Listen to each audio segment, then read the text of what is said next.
আজকের এই ডিজিটাল যুগে মোবাইল ফোন আমাদের জীবনের একটা অপরিহার্য অংশ।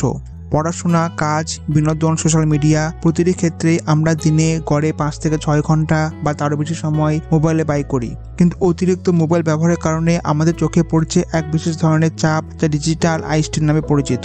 আর এই চাপ অনেকে উপেক্ষা করে। তাই মোবাইল ব্যবহারের সময় কিছু নিয়ম মেনে চলা খুবই গুরুত্বপূর্ণ। কারণ প্রযুক্তি ব্যবহার আমরা এড়াতে পারবো না, কিন্তু কিছু নিয়ম মেনে চললে এই সমস্যাগুলো অনেকটা এড়ানো সম্ভব। তাই আজকে ভিডিওতে আমরা আলোচনা করব কিভাবে মোবাইল ব্যবহারের সময় চোখের সুরক্ষা নিশ্চিত করা যায় এবং ডিজিটাল আই স্ট্রেনের প্রভাব কমানো যায়। তাই ভিডিওটা স্কিপ না করে পুরোটা দেখুন। নম্বর 1, সঠিক দূরত্ব বজায় রাখুন। মোবাইল ব্যবহারের সময় মোবাইলের স্ক্রিন আপনার চোখ থেকে 16 থেকে 18 ইঞ্চি দূরে রাখুন।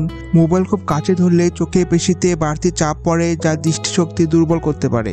সেই সঙ্গে আপনার মোবাইলের স্ক্রিনের ব্রাইটনেস আপনার চারপাশে আলোর সঙ্গে মানানসই রাখুন, কারণ খুব হাই ব্রাইটনেস বা খুব লো ব্রাইটনেস চোখে চাপ সৃষ্টি করে।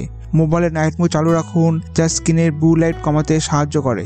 নম্বর 2, 20-20-20 নিয়ম মেনে চলুন।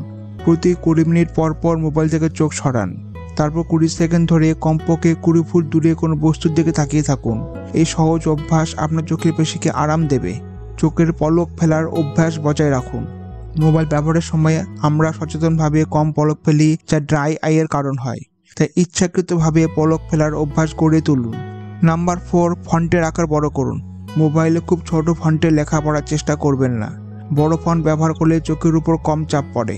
নাম্বার 5, পর্যাপ্ত আলোতে মোবাইল ব্যবহার করুন। একদম অন্ধকারে মোবাইল ব্যবহার করবেন না। এতে চোখের উপর স্ট্রেস বেশি পড়ে এবং চোখ তাড়াতাড়ি ক্লান্ত হয়ে যায়। নাম্বার 6, ঘুমানোর আগে মোবাইল ব্যবহার এড়িয়ে চলুন। ঘুমানোর কমপক্ষে 30 মিনিট আগে মোবাইল ব্যবহার বন্ধ করে দিন। এটি শুধু চোখ নয়, আপনার ঘুমের গুণগত মানও বাড়াবে।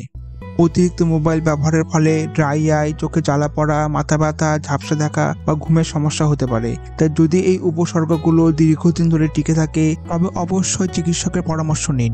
আপনার চোখের যত্ন নিন, কারণ প্রযুক্তি গুরুত্বপূর্ণ হলেও আপনার স্বাস্থ্য তার চেয়েও বেশি মূল্যবান। ভিডিওটি ভালো লেগে থাকলে একটা লাইক করে দিন, বন্ধুদের সাথে শেয়ার করুন এবং আমাদের চ্যানেলটি সাবস্ক্রাইব করতে ভুলবেন না। আপনার মতামত কমেন্ট করে জানান।